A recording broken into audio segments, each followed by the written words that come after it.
in the 70s, This Is Your Life was a programme that was so important to everybody. I mean, everybody watched it. It was a major programme.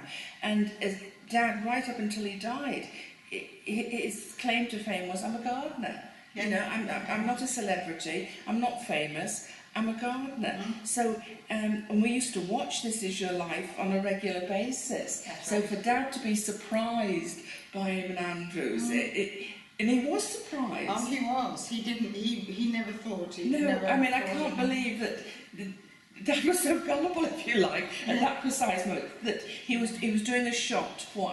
They told him, I think it was a shot for amateur gardening, and so he was sort of looking at the cameras that way and just getting the angle right for the cameras. And Eamonn came in behind him.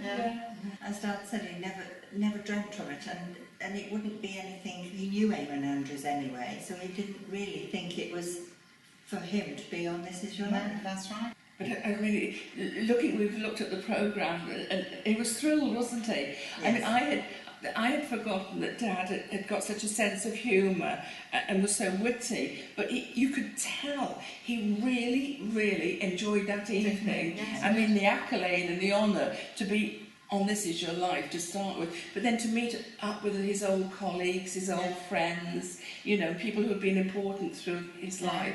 He just absolutely loved, and you can tell that he was having a ball. That's right. Yeah. But I mean, they really, looking through the book here, I mean, I love this. It's such a memory to have. And the front page is signed by Eamonn Andrews. And there's the picture of Dad being surprised. And Eamonn, I remember Eamonn commenting on Dad's laugh, because Dad had got a very distinctive laugh.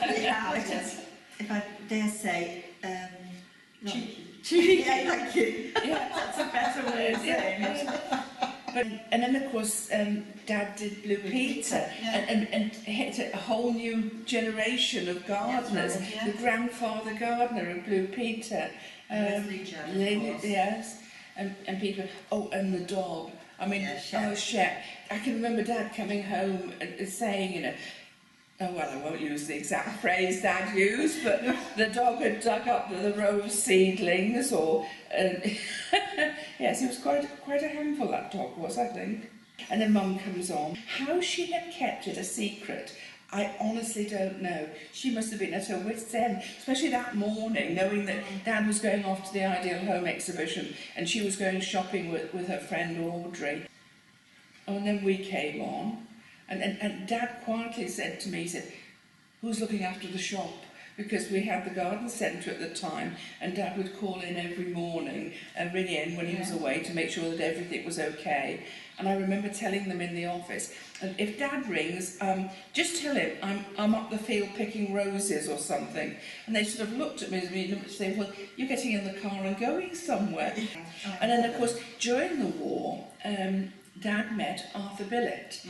Arthur Billett was in Nottingham at the Boots Research station. Yes, he was a researcher into plant biology and plant growth and different types of varieties. And this is how Dad met him. And they used to go around together doing the Dig for Victory. So Dad knew Arthur way before Arthur came on to television. And then everybody thought Dad and Arthur were enemies who were always fighting, but it was just a friendly banter. You know, Arthur would say, well, my onions are bigger than yours.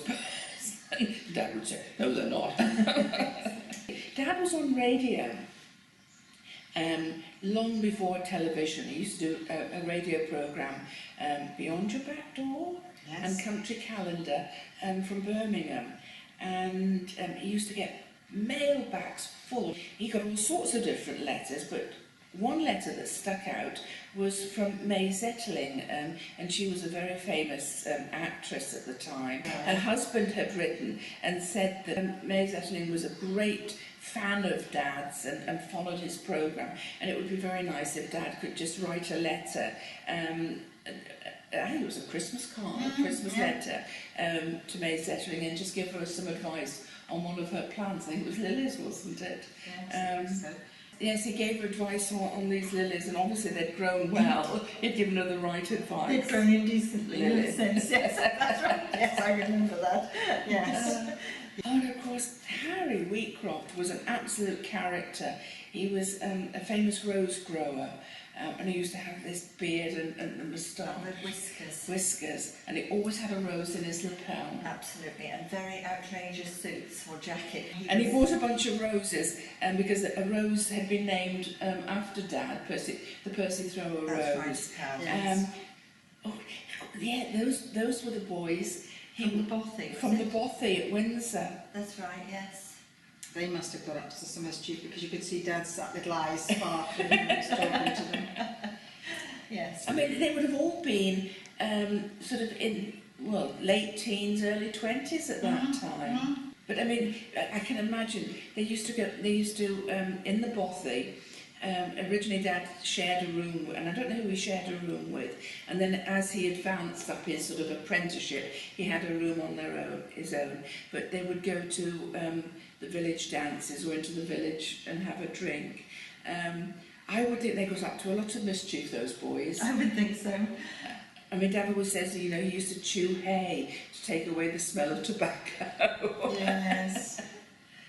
And what wonderful memories. But you can see from Dad's face, he really enjoyed his Beamed time. all the way through that. Didn't he? Yes, absolutely. And as you said, he'd still got that mischievous little aside or little, Yeah, but he wasn't. He was his natural self as he was in his programmes. Yeah. But when you think of Dad's career, I mean, he started as just a country boy at Horwood, working under his father.